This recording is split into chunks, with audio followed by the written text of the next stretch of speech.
Kardeşler, rızkının sebepleri var. İnsan şunu ozu etse, Allah-u Teala ozuğar rızkısın vereyini ozuğar şık yok.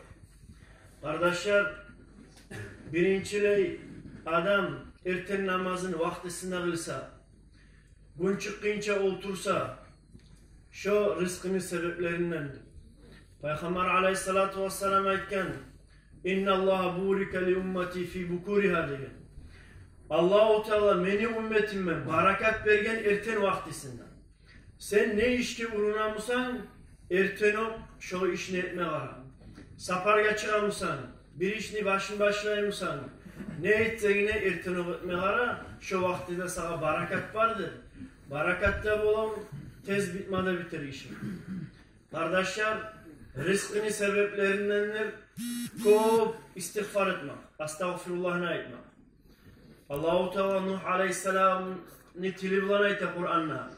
فَقُلْتُ اسْتَغْفِرُوا رَبَّكُمْ إِنَّهُ كَانَ غَفَّارًا يُرْسِلِ السَّمَاءَ عَلَيْكُمْ مِدْرَارًا وَيُمْدِدْكُمْ بِأَمْوَالٍ وَبَنِينَ وَيَجْعَلْ لَكُمْ جَنَّاتٍ وَيَجْعَلْ لَكُمْ أَنْهَارًا. Ben ayettim ne olaga Nuh Peygamber ayeti Aleyhisselatü Vesselam. Allah'a geçmağını tilergiz. Allah'a geçmağını tilesegiz sizin günahlarınızdan geçirdi. Sizge yağmurlar iyi verir. Cennetler eter, bağlar eter.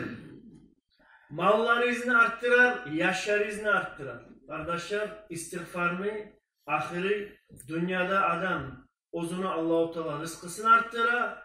Ozuğar tanrılar, ahirette de Allah-u Teala ozunu geçmağını verir. Kardeşler, rızkı artmaktır. Peygamber'e çok salavat salmak. Peygamber'e aleyhissalatu vesselam bir ashabası ayetken bir ezik hey Allah'ın elçisi. Men sana sağ salavat salıp duracakmın diye. O zaman Peygamber aleyhissalatu vesselam ayetken İzan yughfar zambuk ve fukka hammuk. Olayımsa Allah-u Teala seni günahlarının önüne geçer. Seni rızkı, senin kıyınlarını paşmanlığında taydırar diye. Kardeşler, Müslüman adam bilme gerek. Ozunu mali artsa Allah-u Teala ozuğar bergen rızkıdır. Ozunu halinde bilip şunla Allah'a şükür etsin. Allah-u Teala dünyada ozuğar verilgen şu nimet yengilik uçun. Kardeşler, İbrahim'in Adham degen Allah'ın bir valisi. Allah-u Teala ozuğar rızkını neçik yetiştirirken bilmesi yok. Bir yezik Allah'tan yürülen. Ozunun suyu yok, aşı yok. Allah'tan yürülen adam yok yerden. Allah-u Teala bana şu yerde bana neçik rızkını verir. Yürütürüp Allah'tan tabala Allah yerden ona bir adaşık yolunu tasetip kervan yolunu kalgan onun üstüne gelir. Olan da görgenle o bulay bir yerde oytan yerge varıp yatık kalgan. Ozunu görmeye alsındır. Bular gele turup üstüne gelip kalgan. Üstüne gelip bu bir yatık bir esinen taygan adam mi bulaga görünen. Bular bunun üstüne gelip ağzını açmaya aylana, su tokma, daha bir aş vermeye aylana bu ağzını açmaya. Son kuştan bular ağzını açmaya aylagan o zaman bu kulegen. Kulegenle bular aytıp bular karab bular aytıp avliya mısın sen ne adamsın degen. Ola avliya tugulman. Şöyle Allah-u Teala insanla ozunu rızkısı neçik verirken, neçik yetiştirirken de şunun sineması edin. Şöyle kardeşler adamın ozunu sabır ol etse ozunu rızkısı nerede de gelecek kaçan.